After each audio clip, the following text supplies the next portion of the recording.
Je suis partie au Cameroun pour travailler, alors que ce n'était pas le travail normal, c'était de faire le prostitué.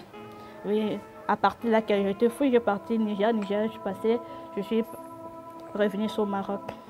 Je suis au Maroc, on m'a violée, c'est pour cela que j'ai un enfant, il s'appelle Elias.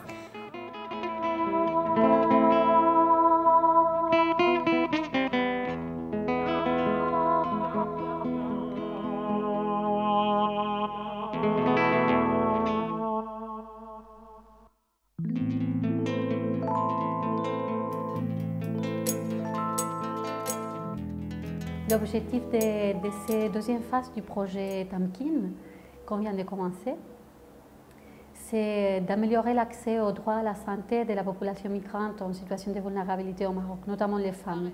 La nécessité d'avoir continué avec ces projets, c'est parce qu'en fait, la population migrante au Maroc est en situation de vulnérabilité. Le contexte politique ou sociopolitique est en train de changer. Il y a une stratégie qui commence à se mettre en place, une stratégie d'intégration de la population migrante.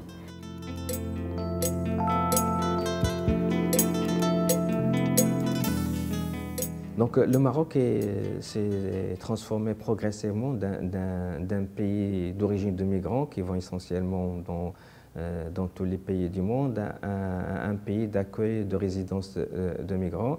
Donc cette nouvelle politique offre cette chance aux migrants qui sont sur sol de faire leur vie au Maroc, donc de contribuer au développement socio-économique du Maroc, de s'épanouir eux-mêmes et d'aider leur pays d'origine, leur famille dans leur pays d'origine, comme tout principe de migration dans tous les pays du monde.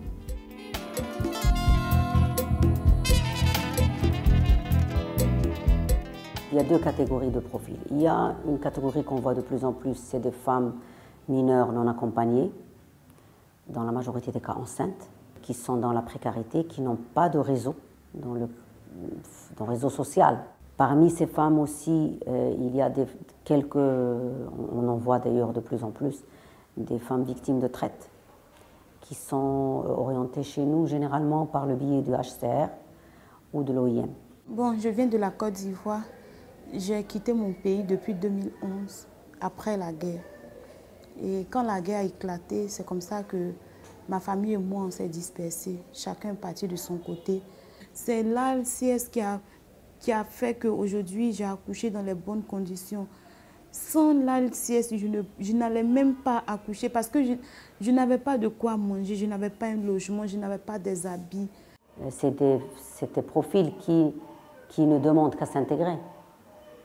Il suffit juste qu'on leur offre un toit, travailler, une petite formation, une petite activité génératrice de revenus.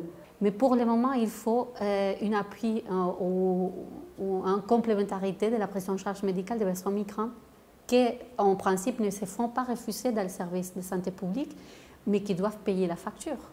Et c'est là où nous devons faire la complémentarité économique.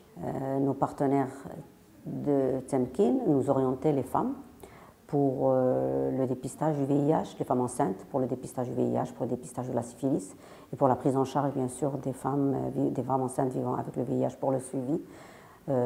Tout ce qui se rapporte à la prévention de la transmission mère-enfant. D'ailleurs, à titre indicatif, en 2014, sur 12 femmes qu'on a suivies, 10 ont eu des enfants sains. Donc le premier, ce que je vois comme socle de ce projet, c'est l'institutionnalisation de l'accès aux droits pour tous les migrants. On m'a beaucoup aidé, hein? Oui. Depuis que j'avais commencé la grossesse, jusqu'à j'ai accouché, et comme maintenant, on prend le soin de l'enfant.